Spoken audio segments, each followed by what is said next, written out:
was essentially the embodiment of a TikTok frat boy who would randomly dance on the job and freestyle. Extremely annoying. So Mr. Popular and Steve. Before I explain, I should include the work space that we all work in absolutely sucks. It's barely holds a single star on Indeed. It's a large factory with no windows, toxic management, long hours, and basically a bunch of really difficult people to work with because their mental health is not very good. Roughly a year into Steve's stay, things started to change with him. He and I were mutually friends to one another. We would have long, civilized discussions about interesting things.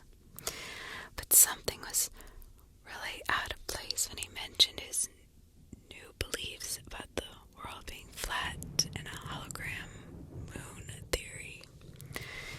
It was really unlike the old version of Steve. It was super rational.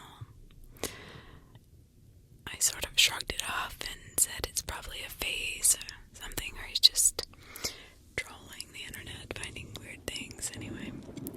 But fast forward a few weeks. So, Steve has seemingly took a lot of interest in Mr. Popular and sort of developed some of his mannerisms, but in a more endearing way, kind of copying his silly dances and laughing, seemingly harmless. Okay, just want to reiterate that.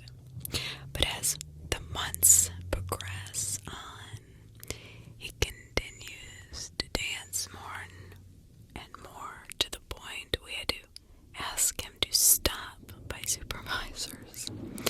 We would even be moving around at the morning meetings, and he would be dancing. We would be trying to get everything together and organized, and there he would be dancing away, using all the same mannerisms and phrases as Mr. Popular. It was really starting to creep everybody out. I mean, this is when it really did begin. I mean, it actually started to creep out Mr. Popular to the point he switched shifts. We theorized maybe he was on drugs, but Steve was very vocal against all substance abuse, including alcohol, weed, etc., and he was a vegan. Let me tell you something. Things were not going to change for the better. It was about to get worse. So Mr. Popular ends up with a new hire at work. She ends up becoming his girlfriend. They move in together. This is when Steve shows up at work using Mr. Popular's name, even signing himself in on the logbook as him, as Mr. Popular. Isn't this crazy? Referring to himself as Mr. Popular all morning. Then later on that day, Steve stands up on a work table screaming, "I'm in love with Mr. Popular's girlfriend." Okay. With his arms spread out in a Jesus cross formation, face to the ceiling, the whole place was completely silent. You could hear a pin drop. After he ended the standing up in a corner, announcing his love for Mr. Popular's girlfriend, he starts sweeping for the next couple hours. He would not turn around from the corner either, not even when tapped on the shoulder or called by his name. The only time I saw him away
person throwing axes could maybe not end up so good for me.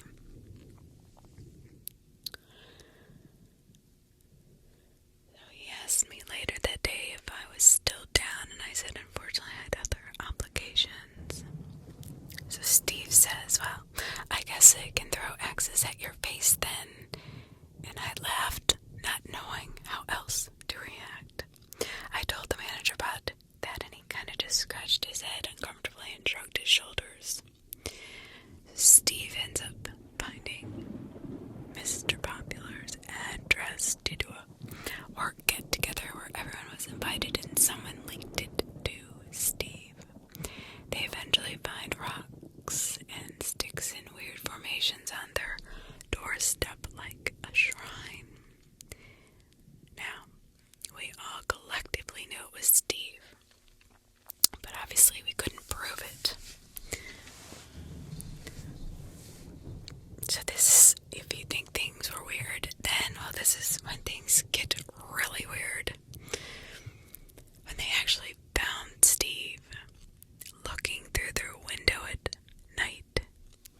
He's also scratching the windows with his nails, calling out Mr. Popular's name, repeating it over, but in a whisper. Mr. Popular, I need to tell you something, as he'd say. This is when our manager finally decided to take action and agreed to fire Steve. 4 years later, a co-worker. Steve still stalks Mr. Popular's now ex-girlfriend, who had to get a restraining order against him. He annually makes new Facebook accounts and adds all 200 plus workers who used to work here. As the place got shut down, I don't even know if he knows that. He uses a new name each time with a different selfie. He sends a message to each one of us, as well as saying, hey you, it's Steve from our place of work, which does not exist anymore. My question is, what would this behavior be called? How did such a normal, likable, level-headed person turn into this, well, other person? Is there a term for this behavior? What would his diagnosis be? One of my friends had the balls to ask him in a reply, which I can share a screenshot of. He calls anything. He asks him if he recalls anything, which he does not seem to, but he sure remembers Mr. Popular's ex-girlfriend and says some extremely concerning things about her, about how she's the one and the only one. I'm the bigger one, she's the smaller one. He was put on this earth essentially to save her. What? He also seemingly has no support at all from family or anything, and his job is working at home. Now he's living alone. I guess, unintended. I feel like this is sort of a risk. Does anybody else? I think he's kind of a loaded gun, basically. A bomb waiting to go off in some respects. I'm interested in hearing some of your feedback, what you might be dealing with.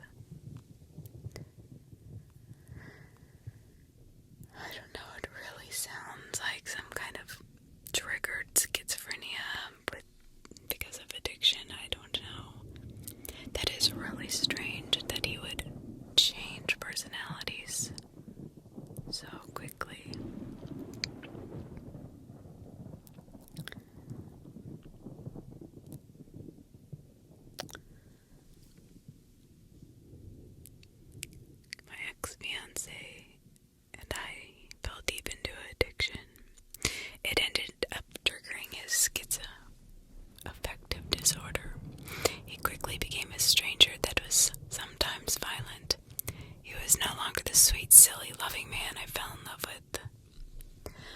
I ended up having to leave. I couldn't get clean, and now, with how much we enabled each other, and I was also afraid he would seriously hurt me someday soon.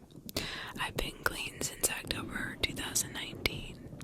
He just got out of jail again recently. No idea how he's doing anymore, which makes me kind of sad.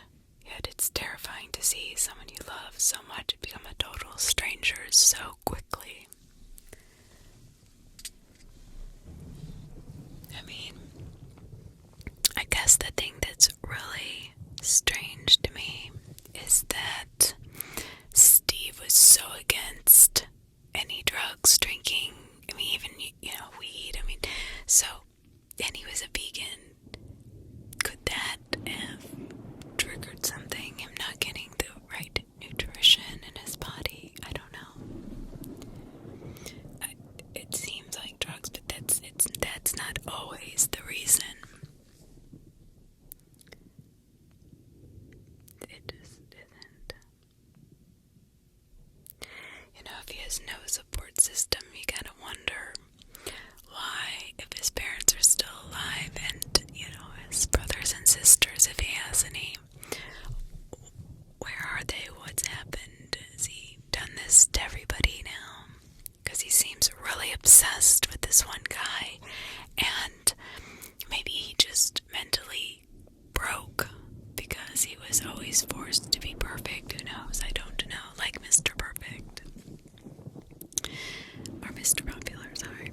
But maybe in his mind he had to be Mr. Popular. He had to be Mr. Perfect. He had to have his girlfriend, his life, etc., his job. And when he didn't get it like he thought he should, then he snapped. That's also a possibility. I don't know. I'd be curious to know what you all think. These are creepy encounters, for sure.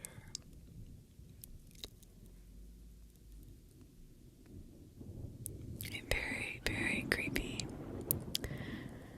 Tinder recommendation.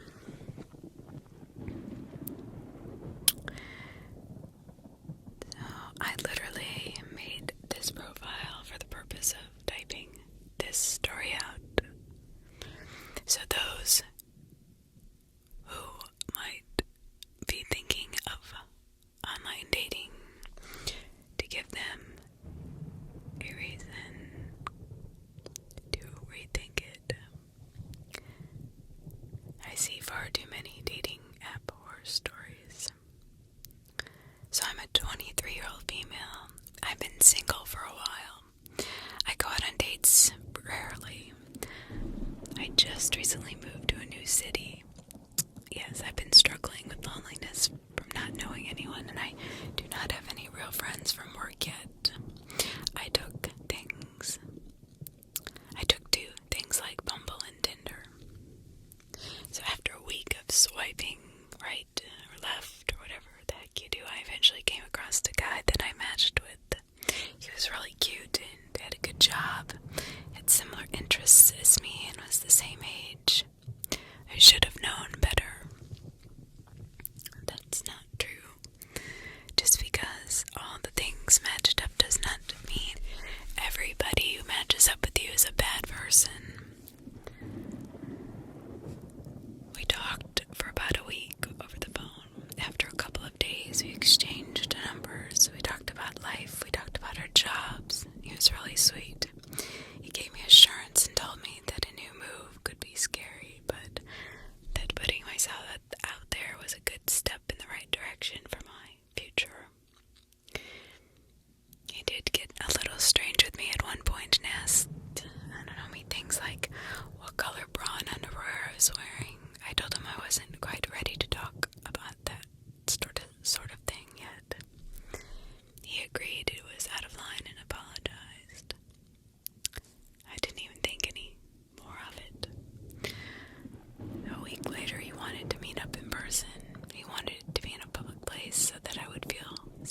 surprised he actually responded back and said he was sorry that he was blindsided by the encounter.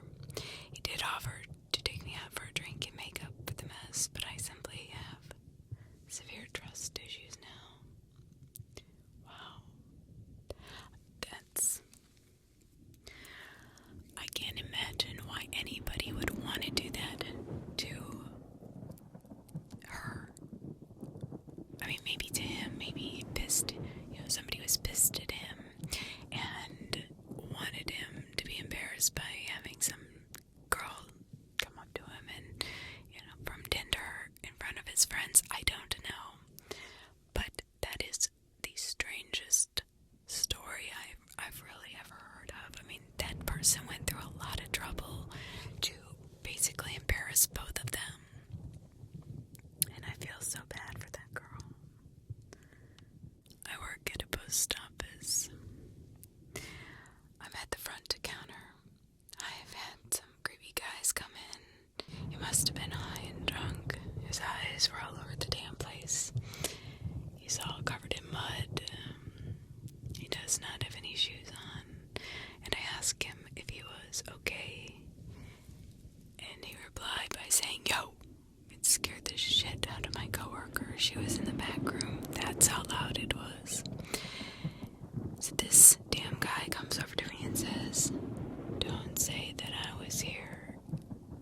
And said, "Who?" He just kept repeating the same thing and left. I don't know, I felt like just whatever.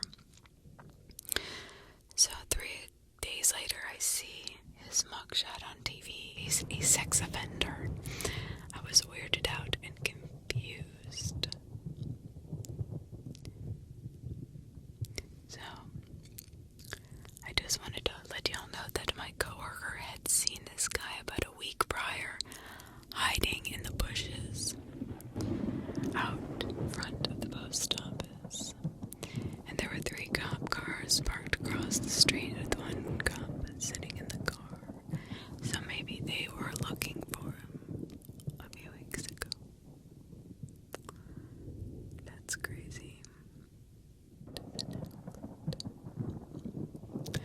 I was roughly 13 when a very close friend of mine invited me and my sister to come to her and her sister's birthday party at a campground. Meg and I were walking around the campground, just messing around with our sisters, following somewhere behind us, doing their own thing. The adults knew what we were doing, and we lived in a relatively small town, so they knew most people at the campground. That was not weird for us, that we were allowed to walk around the loop. We were passing a camper when we were nearing the pond they had there, when Megan said she knew the people who were staying there, and they had a girl who was close to our age, wanted to talk with us. She accepted and we were off again. I don't remember this girl's name, but she kept mentioning her brother and how he told her he thought I was cute when we stopped by the camper. We walked to the pond and probably played in it a bit, then started walking back towards the girls' camper. When we get there, she says to me, "Wait, my brother texted me and wants to talk to you." He comes out and tells me I'm pretty, and we exchange numbers. The next day, we're texting. When I ask him his age, he's 19.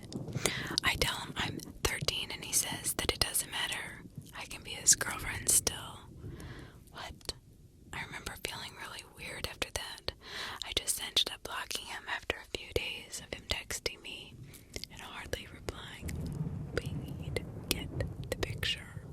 Once had a customer who was the nicest guy, always cheerful and friendly. He came in every day for years. No issues at all. One day he had a seizure in the restaurant. He was seated in a booth and we tried to pull him out to lie him on the floor. He was wedged in and the seizure was pretty extreme, grand mal. I had to literally stand on the table and hold his arms and shoulders to keep him from getting hurt. We called a his wife and the rescue squad, and off to the hospital he goes. He comes in the following week, and he's a totally different person altogether. This sweet man was now a raving lunatic. He would go on loud tangents about Satan and how we were all going to hell. He would preach fire and brimstone right there in the middle of this restaurant. We would call his wife to come get him. One day she said, "Just call the police. I cannot deal with him anymore." It was truly heartbreaking. The guy went batshit crazy. No clue what happened to him. It had to be something to do with that seizure. But a man with schizophrenia, as well as having an IQ of 55. It's a lot harder to get a person to understand that when they are lucid, if they still do not really have the mental capacity to understand what is happening to them in the first place, especially on the onset of symptoms. This poor guy was homeless, no support system, no family of any kind at all. He did, however, like to spend his days downtown at the police department. He had many dealings with them over the years for obvious reasons, but had grown to trust them for the most part. I mean, being homeless, jobless, and his mental health issues. When he stopped taking his medication, all hell broke loose, basically. In the middle of the street, he just starts acting crazy, erratic, pointing his finger to resemble a gun, fake shooting people. Not really doing anything wrong per se, but it was enough for them to go book him in. He goes to court, he gets out on $1,000 bail. $100 would have set him free. He did not have it and no one to call on. He died over a year later, still in jail on $100 booking bond. Now the reason he died was because the system failed him at every corner. There was such a long list of events that went wrong at every turn until that set of events killed him. A person failed by our system because he was mentally unwell, and every single person set in place to fix his situation failed him. The guy was 6 foot something, over 200 pounds. He was skin and bones when he died. Case files were abominable. He refused to take his medication, and there was supposed to be a medical intervention plan set up for him by the head doctor there at the jail. It never happened. He starts really getting out of hand because no meds obviously are going to start to severely affect his behavior. He starts refusing to eat. Again, a medical plan is supposed to be in place when a person is unable to think or make rational decisions for themselves, or putting themselves or others directly in harm's way. He starts eating his own feces and drinking his own urine. Now, this is the mental state of this person, and they just left him. Every day in solitary confinement, he refused to come out, shower, eat, etc. Every day the cops assigned to his cell had a log that they were supposed to fill out and report back the condition of his cell and his mental and physical health. These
his physical and mental health that had been deteriorating daily.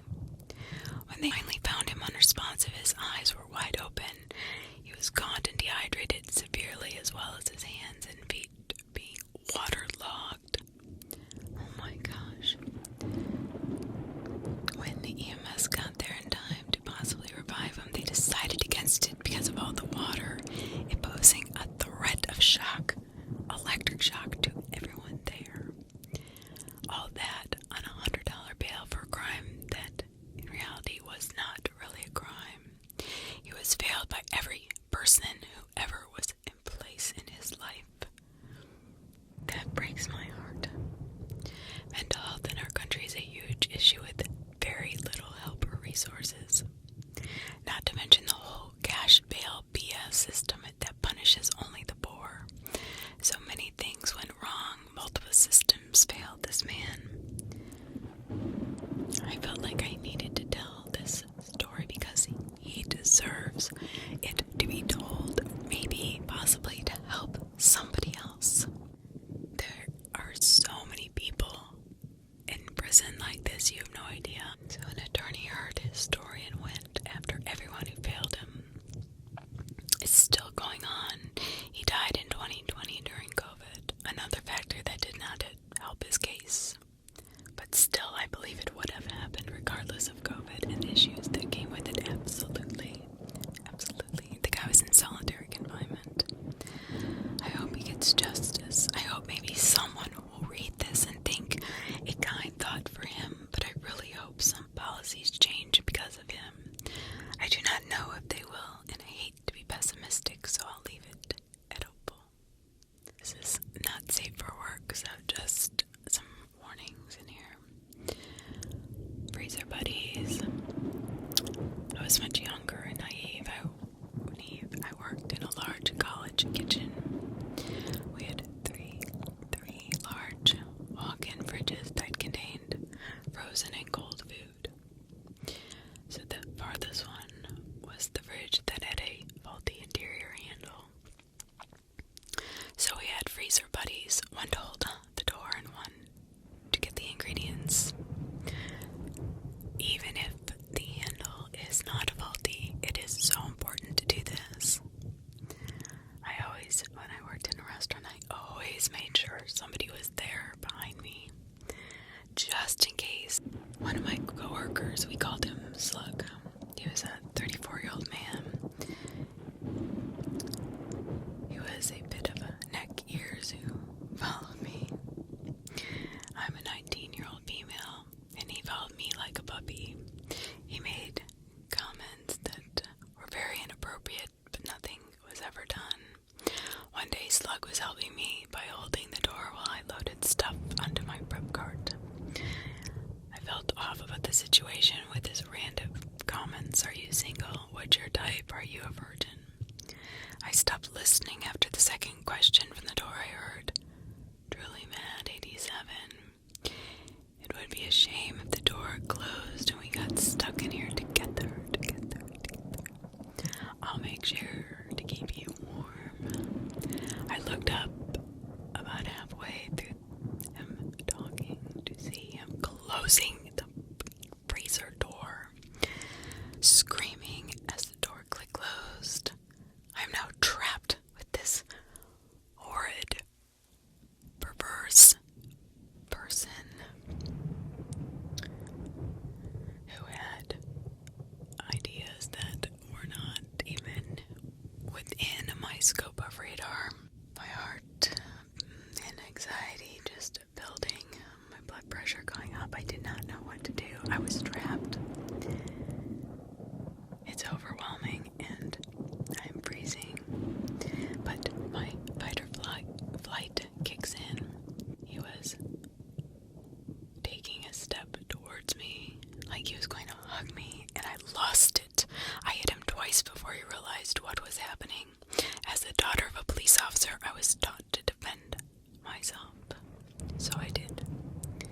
He was face down on the cold floor when my sous chef ripped open the door with two of my other male coworkers, ready to beat his ass. My sous chef put me in his office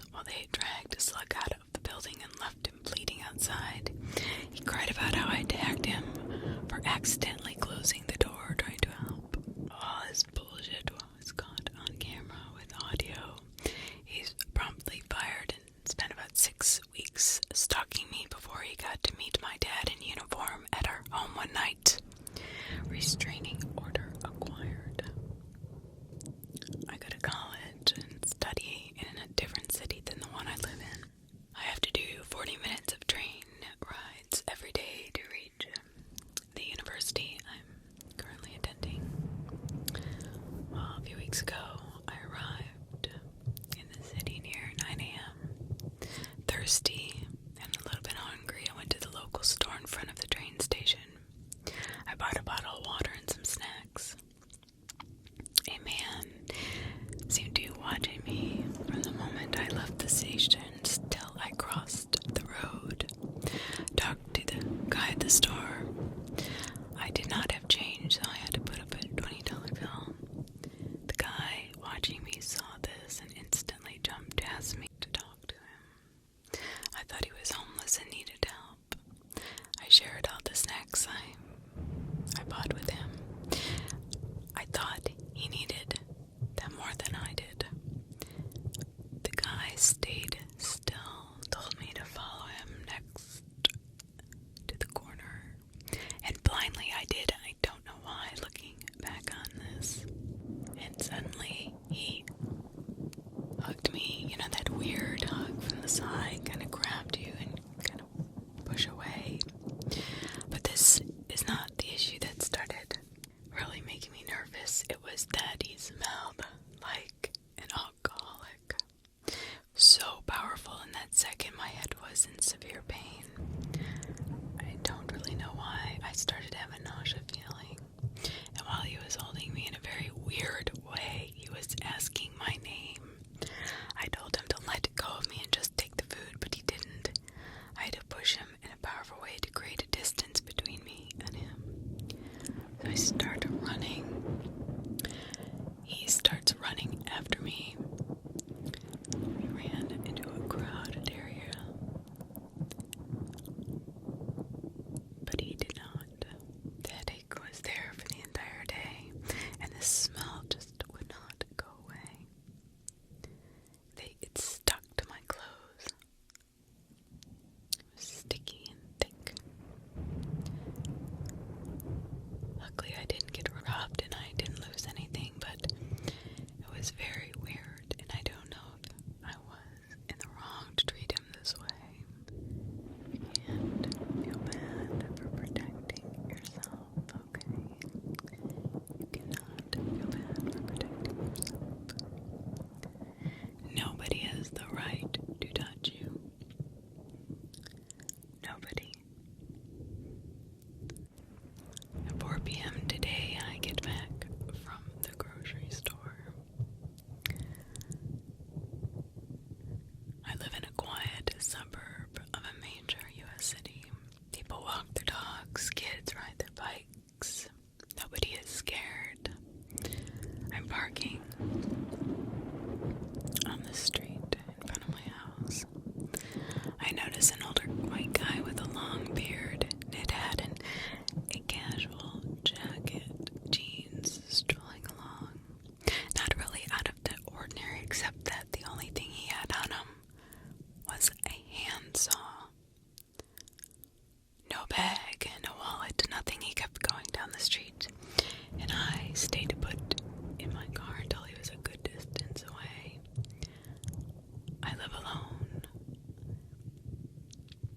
and I do not want to draw attention to myself.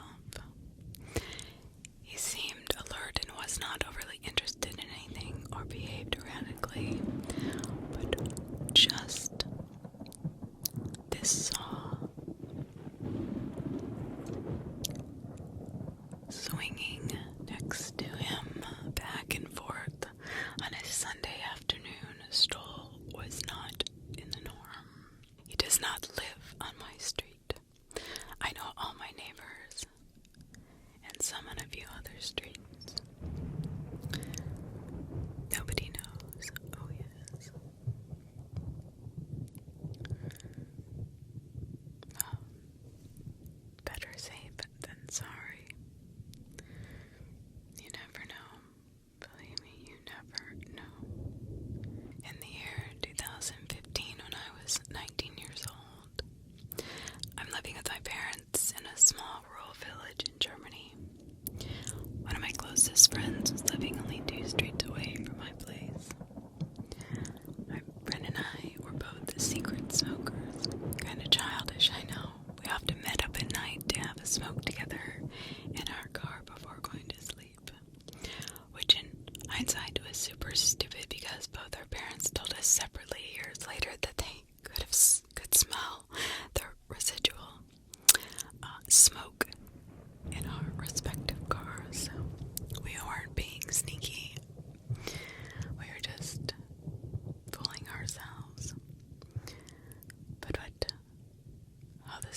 is really weird is it all started by both of us being too afraid to stand in an alley in the dark to smoke. Over time, it became kind of a ritual where we used to talk about life, our day, usual shit. We were very close at the time. December 15th, 2015. I messaged my friend shortly after midnight. I asked her if she was willing to meet up. She replied that she was going to pick me up with her car this time. I stealthily left the house, walked around the corner, and jumped into the passenger seat of her car. For more than a month now, we had a new regular spot to park, and the car just sat there. It was on a dirt road in the forest just outside town. You might see where this is going, and it's kind of dumb. In September, we were just parking in an out town, but we got spotted once by the parent of a mutual friend. So we decided to go low-key and out into the forest. I mean, it was a forest connecting our village, but still, it was in the middle of the night, and it was one of the back roads. I mean, it was a great mixture of being scary and kind of romantic. It was dead silent in the woods, though. Rural German forests like that, there are barely any audible animals. It felt great to just sit there with the windows down while taking in a low voice and just listening to the silence outside of the car. The latter part becomes important. Less than 5 minutes after I entered the car, we parked on the small dirt road and inside the local forest. Lights off, windows down, no radio, just sitting with a close friend, whispering about whatever is on our mind. We've been sitting there for a few minutes, radio and car lights off, as I said. The only light inside the car was the dim lit up onboard computer. By that time, my eyes were just darkness. Deep in conversation, all of a sudden my eyes passed to the mirror on the passenger door. The right side of the car, in the mirror I saw human-like silhouettes standing in the distance behind our car. In the shrubbery of the woods, not on the road. My first reflex was to freeze. I stayed silent for a few seconds and did not answer my friend's questions.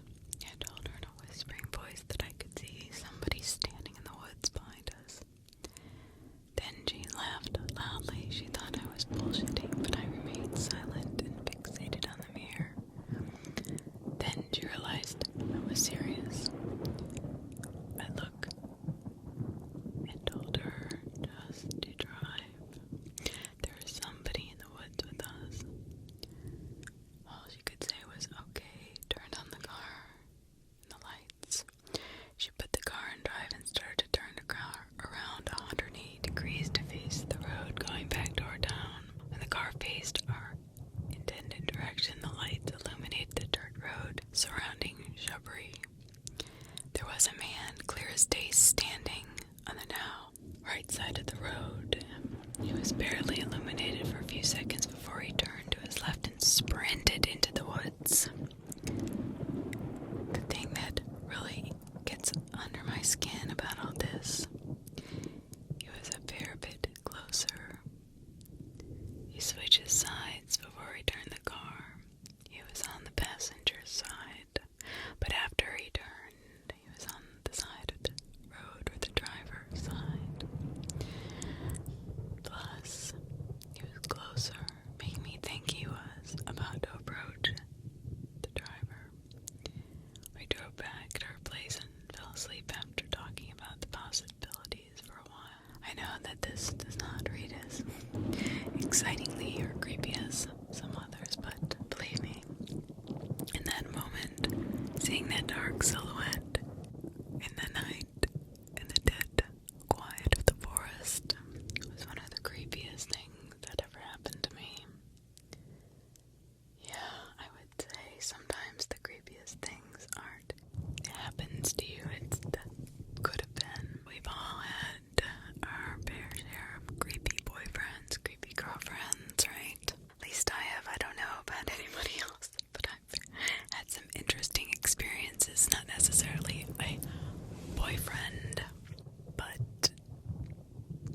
somebody I would gone out with. This just happened the other day. I am a 17-year-old female. I was dating a guy that was also my age. I've known this kid for 4 years. We talked in freshman and sophomore year. I would say we were close friends. Then we started dating when we were seniors. Everything was great. Fantastic. I particularly remember him always talking about a girl named Dee. He said she was his ex and that they were in an exclusive situation. When we first started talking again senior year, 6 months ago, we started dating around 2 months after we started talking, but the stories about Dee would progress. He told me this vivid story about how he got caught sneaking in by her dad. Why would he say this? He was chased out of a room by him. Of other detailed stories he would tell, but I just brushed it off. But today I broke up with him. I didn't like him anymore. I didn't like the stories. I thought we were better off as friends. Genuinely, so I told him that. Well, he didn't like this at all. He was kind of touching me too much and, I don't know, being a little unserious when I was clearly being very serious.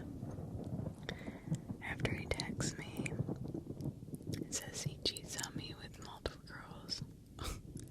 What? Why would somebody say that? I asked for the name and he says D. Knowing too much. I don't need to know.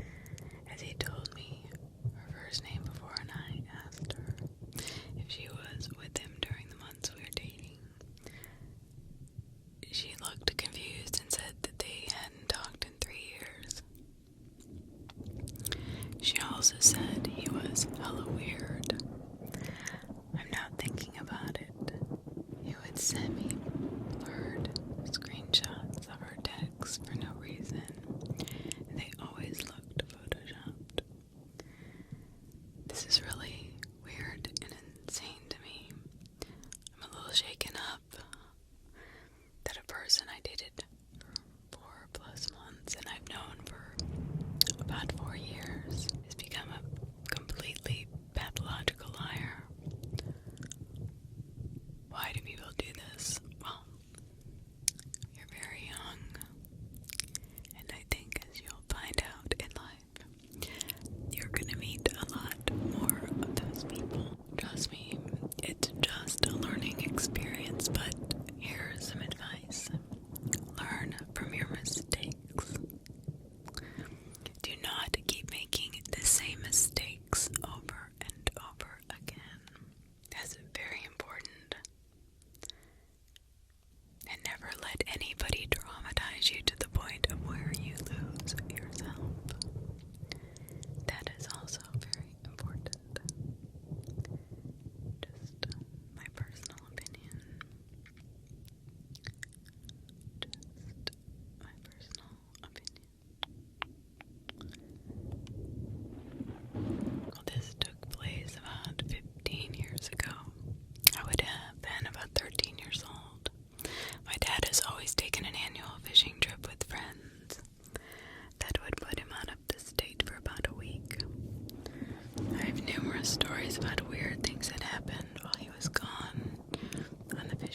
was odd for my mom.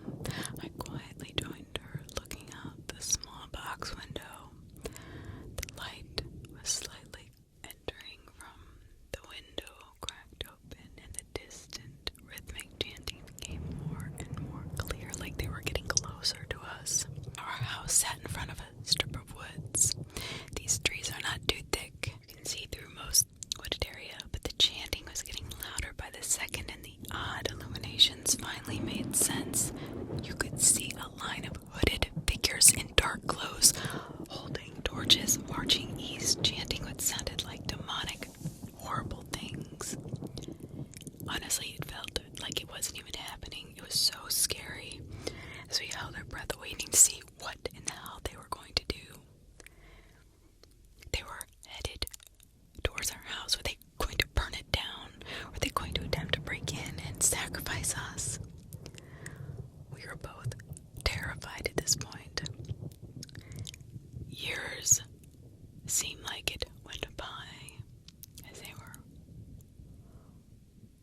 just a line of people walking through the woods towards our house. Their torches are raised high and their chanting continues through the night. That was it though. They just walked away. My mom and I laid back down and discussed what we saw, trying to get back and get some sleep. We couldn't believe how long this went on for. We were just in shock mostly. As soon as my dad walked through the door in the morning, we told him. I remember him not believing us. He thought it had to have been a dream. No. Well, that's not a dream. It happened in our small town in Ohio, of course. But the next day there was an article in the local newspaper about a lamb being slain on a makeshift altar on the east side of town. My dad stopped doubting us, and my mom and I got even more freaked out. Heck yeah.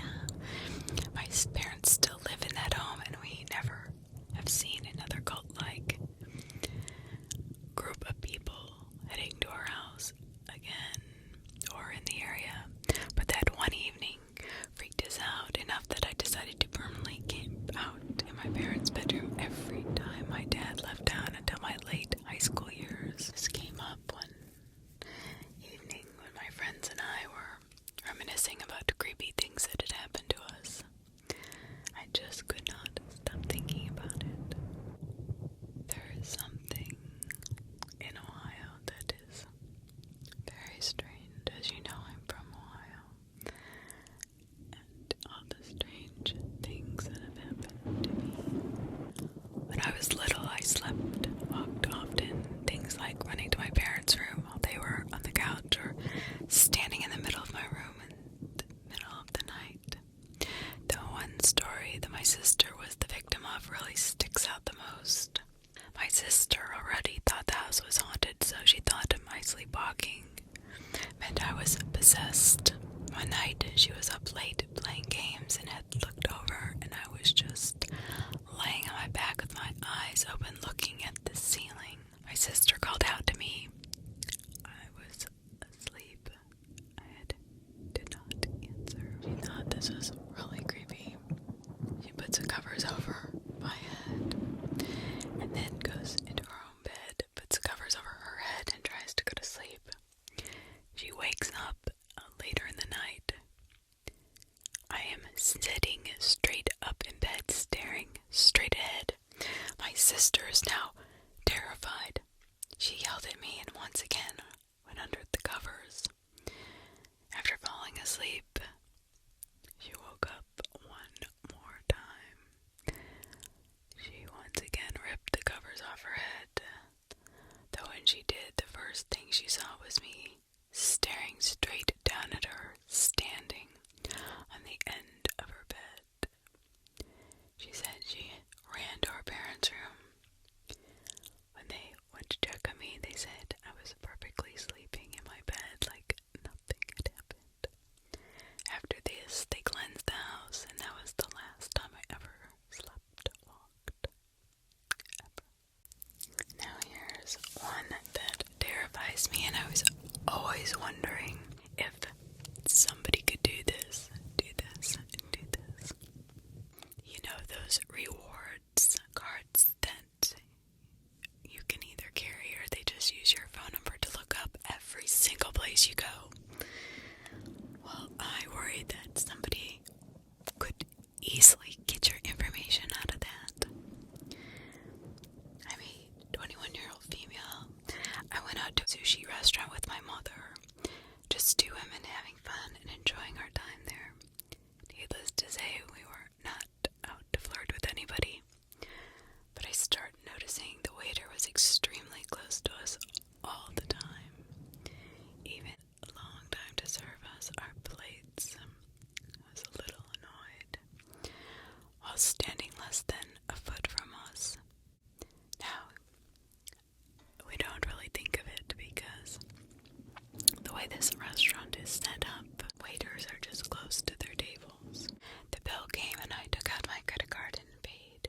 He then proceeded to talk about registering for a rewards program for discounts and loyalty points. Which always makes sense, right? I know it does to me. He said he only needs my email and phone number. My mom said I should sign in so I could easily book a table for her upcoming birthday. I give him my information thinking it would be used for this purpose only, like we all do naively. We leave and I get home about 2 a.m.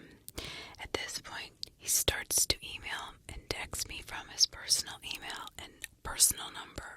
I immediately respond that I thought I was giving my information for commercial purposes only and blocked him. I had a panic attack because I was stalked before, and it always starts with them thinking we are giving mixed message or flirting. That is not the case. I told the manager the next day, and the manager said it was inappropriate and might be motive for termination. Might be? What do you mean, might be? Am I in the wrong for being so panicked about that? No way. What the hell? This guy tricked you into giving him your information. You are not in the wrong for telling his manager, and it shouldn't be a second thought that he would terminate this guy. It's scary that the manager reacted like this. That manager should lose his job as well. Just my personal opinion. I'm sure that not everybody thinks that, but that girl, why was that guy calling her? You tell me one positive reason he didn't just ask for her number. If he didn't have more insidious plans. I'm at a bar with my friends a few years ago. I was the youngest, 21, and probably the friendliest, most naive. We were talking to a group of strangers, and one of the men and I started talking about how I was looking for an apartment in the area. He said he had an extra room currently for rent for $400. We're in Brooklyn, so that was crazy cheap. He offered to show it to me and told me it was right around the corner from the bar. Out of nowhere, a woman came up behind me and whispered in my ear, "Do not go with him, he's weird." And I said, "Really?" She said, "Yes," and I remembered nothing else that happened after that for years. A few years later, it all came back to me. I went outside for some air after declining to look at the apartment and immediately started passing out on the bench outside and called myself an Uber home. I was in and out of consciousness the whole Uber ride, and when I got home I threw up and fully passed out, remembering nothing. I only had one drink that night. I know I was roofied or drugged by that man who had that cheap apartment. He tried to lure me back to his place to do God knows what to me. I do not remember this woman. I do not remember anyone else being there when we were talking about the apartment. It was literally like she came out of nowhere, whispered in my ear. I turned around to confirm, and that was it.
his wife was not there, and he asked me if I could help him connect his VCR to his smart TV. I figured, well, why not? As soon as I step inside, I immediately noticed he was really drunk. He kept hugging me, telling me I have a nice body, calling me handsome, and touching my chest, face, arms in a nonchalant way, playing it off as him being super friendly. It made me uncomfortable, just gonna say that. I don't know, I was just, I guess, in so much shock that I was figuring he was being senile or weird, or that was just how he is. I didn't know. Trying to make conversation, telling me we should go to the movies sometime and be friends. He was telling me about projects around the house that he wanted me to do for money, and just other really awkward shit. As I was threading the HDMI cable through the back of the TV stand, I told him that the cable might not be long enough, and he said under his breath, just like that. I was taken so off guard that I pretended I did not hear him. I've been to this guy's house before and chatted with him, but he's never once acted like this towards me. I was beyond in shock. His wife was always there. That might be why he never tried to pull anything. I was helping him. I noticed that he had his hand in his pocket and he kept aggressively adjusting his crotch. So at this point, I wanted to get the fuck out of there. Heck, yeah. He pretty much held me hostage and started bombarding me with strange personal questions. Tried to get me drunk. Weird shit about my personal habits. What I like to watch when I'm doing, I don't know, just weird stuff. If I liked men, and have I ever had sex with a guy? Am I a virgin? And he even asked if I can't even say it. And he presented me with the offer to do this. I didn't even answer any of his questions. I was so shocked. All I could do was think about getting the hell out of here and telling him off. I'm just completely surprised and bewildered because this guy is the most popular guy in the neighborhood with wife, kids, the whole 9 yards. I wonder if his wife knows about this or if he's behaved like this around other people besides me. You know, there were serial killers like this. John Wayne Gacy was one of them. He was married, he was very popular. He had a wife and kids. A family that would never have believed that this man could be such a sadistic killer, but he was. Be careful, man. That's all I'm saying. I don't know if anybody here has ever had a creepy, weird experience with any kind of delivery person. Me and my boyfriend, we like going out dancing on the weekend, which always ends up with us stumbling into the pizza place before joining the taxi queue. We've done this most weekends for over a year now, so come somewhat friendly with the guys who own the pizzeria. They know us by name and always make a big fuss over us, offer us a discount every time.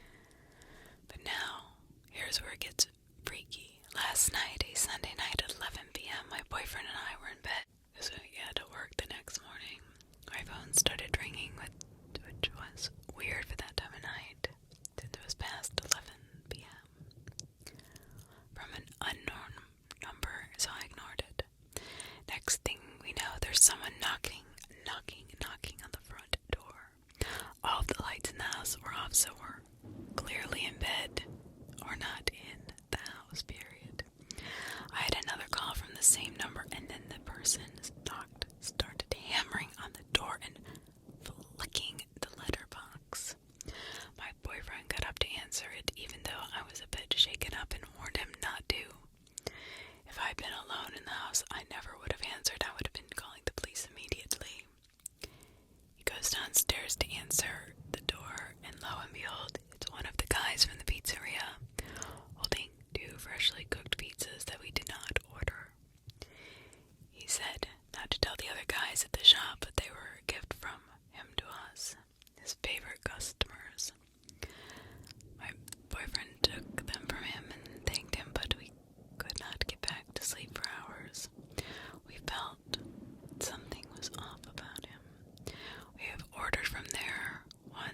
first search result is a news article about him impersonating a police officer and kidnapping someone.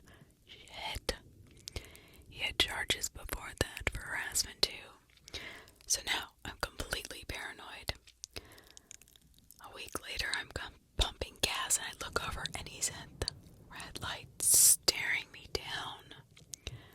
Luckily, nothing further happened. I don't think he worked there that long, but I definitely should have said something to the pizza place. Yes, you should have. Someone with that kind of record should not be delivering pizza to anybody. I'm not saying he shouldn't work.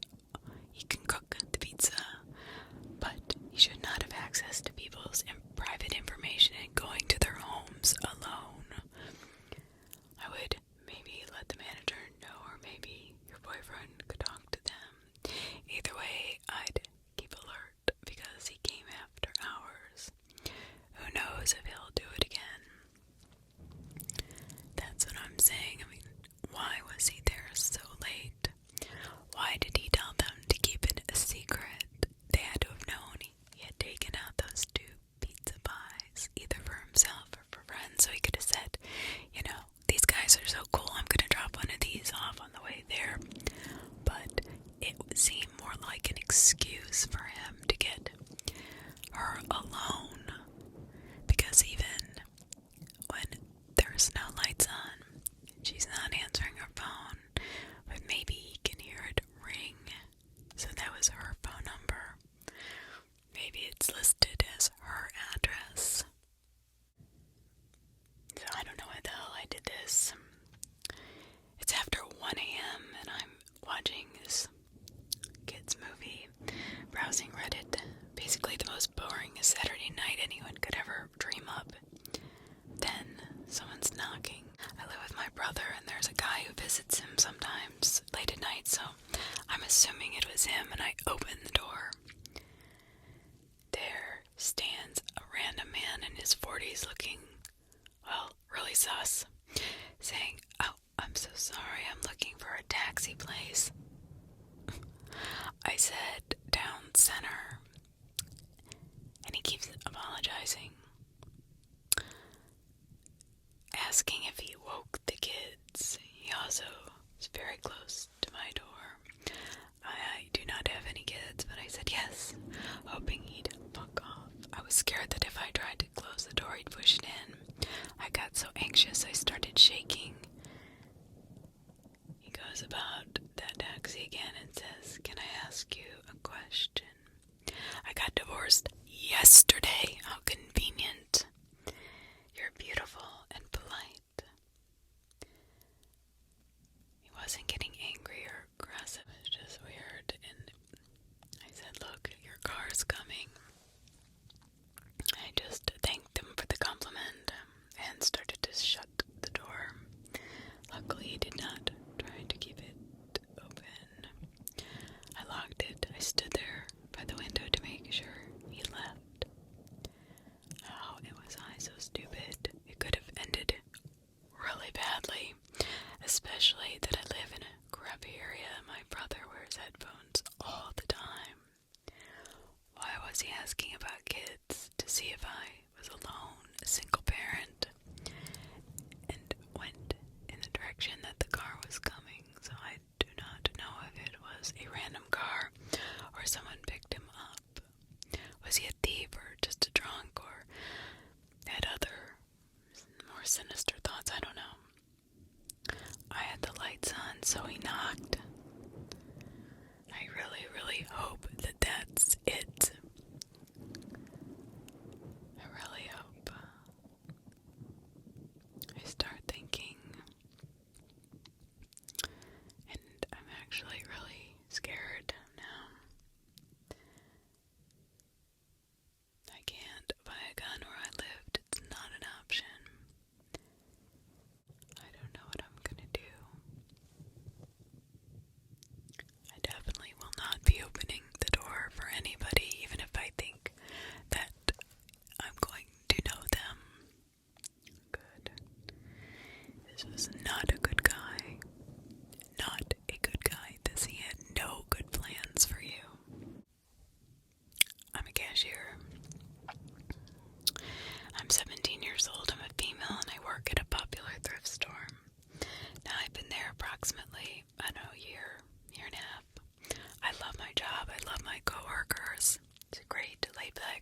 place to work.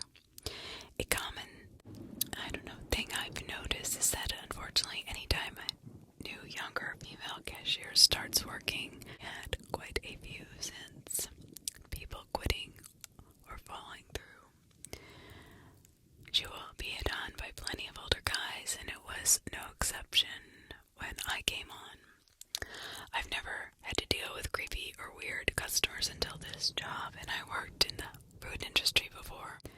We of course get a handful of regulars, and while I've had a few creepy older guys in on me before, one even looking me up on Facebook for my name tag and messaging me, which was very strange. There's a regular that comes in all the time. I wanted to say he's in his late 40s, and while he's always nice, my manager has pointed out his obsession with me. I was called in the office the other day so good to show me how he acts in such a weird way through the surveillance camera. I got literally physically ill when I saw it. And that's just one thing he does. He points out a list of things that I did not even notice before. I mean, a long list. He comes in at roughly the same time I'm working every day, and apparently does not show up on my days off. I work closing most of the time, so he comes in around 6 p.m. When he comes in, he will immediately look at the register I'm almost always working at. We'll do a double take looking for me. He usually buys one little item, spending 15 minutes in the store. My manager has pointed out that he needs to buy something or else he knows it will look weird. So this guy knows what he's doing, which frightens me even more. Every time, without fail, he will go to my register, even check when I'm on the floor doing recovery. He asks me to check him out because I'm his favorite cashier. If there's a shorter line, it doesn't matter. He will stay at the register waiting and watching me, and I never noticed this before. My manager continues. He lingers around after buying something just to talk to me, showing me things on his phone, making sure there's no one else in line. Now, this always felt weird, but I thought this guy was just bored. My manager continues. He said he approaches me when I'm alone so he can talk to me without holding up a line. He's commented on my hickeys that I failed to cover up before my neck, making weird remarks here and there. He says he usually checks because there's always about one or two. He said I would look good as a blonde, which isn't inherently weird, but paired with everything else, I guess it is. And maybe he's a serial killer that looks for blonde women my size and personality and eye color. When I wasn't wearing makeup, he would say something like, "You seem out of sort." Started wearing makeup again recently, and he's commented saying that he likes that I'm back to my old self. None of this seemed weird until my manager continued. I have noticed weird, flirty remarks with him, but always brushed it off because customers are always kind of weird, and I deal with that often anyway. I'll lean over the register counter to talk to me closer, but his body language in general is just weird, creepy, disgusting. He does a double take when he leaves too, keeping his eyes on me. Now this is a making of a serial killer stalking somebody, I swear. It's almost not right out of the book, Serial Killer Book 101. There are many things that have been pointed out to me by my manager. She's a protective mother with me and says every time he comes in, she watches the cameras to keep an eye on him. I watched the surveillance with her, and after all of that piled up, I'm starting to be very wary. For now, all we can do is just sit and watch. I have no reason to kick him out of the store or anything, and my general manager, being a dipshit that he is, wouldn't care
this guy, I'm telling you, it sounds really unstable. He's looking at you as he's sizing you up for something. I don't know what it is. I can't promise you that, yes, this is a serial killer, but there is something really off about this guy. I just think I would go to HR and say something, but I would also call the police. Not that they're going to do anything because he hasn't done anything, but at least it's on file. So if something does, for God's sake, doesn't happen to you, they know exactly where to start looking. Oh my God. That's so scary.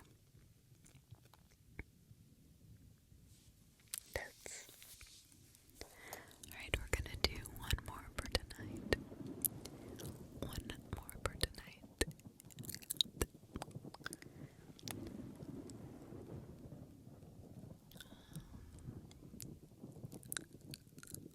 10 years ago, I would have been 26 or 27 at the time. But honestly, I cannot remember 100% what year this was now, but I'm thinking between 2011 and 2013. It happens as we age. Trust me. At the time, I was frequently going out with my friends to bars and parties and hanging out until pretty late most weekends. The friend's house that I usually hung out at was on a side street just off the main road where a lot of popular and crowded bars and restaurants are. You had to park on the street at his house. During the weekend when I was there, it was busy. Pretty common to have to park a number of blocks away from his house. The street closer to the bars was pretty nice, but if you were a few blocks in the opposite direction, it got a little sketchier at night. After a night of hanging out, I had to walk back to my car pretty late, which was parked quite a few blocks away towards the slightly sketchier area. This was during winter, so I was wearing some kind of heavy sweater, pullover, and beanie knit hat. This detail is only important as you couldn't really gather much idea of what I looked like from a distance in the dark. Aside from my general height and build, as you get further away from the bars and the roads, they're pretty dark without any streetlights. I'm walking down the sidewalk. A car started slowly creeping down the street, matching my pace as it pulled up beside me and then stopped. The window of the car rolled down, and driving was an attractive young woman who said that it looked cold and I should let her give me a ride to where I was going. She seemed really friendly, but I indicated that I wasn't parked far away and I appreciated the offer, but was just gonna keep walking. Then she tried hard to convince me to get into the car with her, so it was so cold. No small talk to establish any information about me to make sure I wasn't a weirdo, which was kind of strange to me because I could have been just asking me to get in her car aggressively. Based on what I was wearing and how dark it was, there was no way she could really have had much idea about what I actually looked like. Possibly find me attractive, or if she even did, I don't know. Many women who would pick up a male stranger after midnight, alone in the car. There were 10 bars nearby she could have gone to if she just wanted to pick up a guy. There was no reason I could think of that she would have to resort to driving around offering to pick up strangers.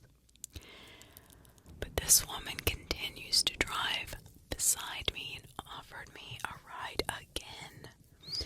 Now I'm starting to get really kind of nervous because I'm thinking, well, what if there's other people in the car I could not see beyond the dark tinted windows? I kept declining and walked a little faster. Eventually she drove off. As soon as she was a few blocks away, I quickly got to my car and made sure there was nobody lurking around or close by. The whole scenario felt off and it didn't make sense to me. I asked my friends about it later, and all of the women agreed they would never offer a random guy at night, let alone any time of the day. I mean, even if the guy looked like Ryan Gosling or Channing Tatum. My suspicion is that there was someone laid down in the back seat of the car out of view with a weapon waiting to rob anyone who accepted the ride. I could not really figure out any reason she would be offering rides to complete strangers, especially men in the middle of the night, who kept declining, except for the fact that she had something else in mind and someone else to help her. She was not a very big woman. I assumed there had to be something nefarious going on in that car. I do wonder what would have happened if anyone just hopped in the car with her, or if anyone had hopped in the car with her after she sped off from me declining.